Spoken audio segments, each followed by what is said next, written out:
میں اکثر یہ سوچتا ہوں وہ مائیں جو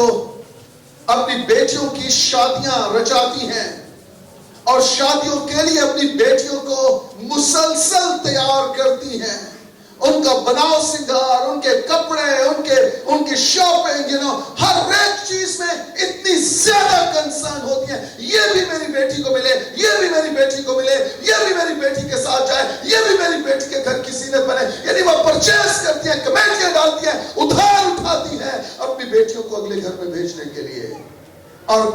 1% بھی پتہ نہیں ہوتا کہ اس گھر میں جا کے خوش بھی رہے گی یا نہیں رہے گی، یا جو چیزیں میں اس کے ساتھ بھیج رہی ہوں یہ ان چیزوں کو استعمال بھی کر پائے گی کہ نہیں کر پائے گی.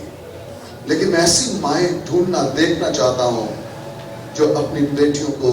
خدا کی بادشاہی کے لیے تیار کریں،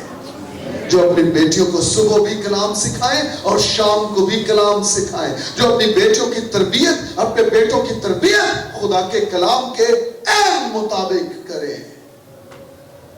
کلام میں لکھا ہے اپنے بیٹوں کی، اس مینس کہ اپنے بچوں کی اس راہ پر تربیت کر جس سے وہ بوڑھے ہو کر بھی واپس. اس کا مطلب یہ ہے کہ زندگی کے کسی حصہ میں انہیں اس کلام سے، تیری تربیت سے شرمندگی اٹھانا نہ پڑے.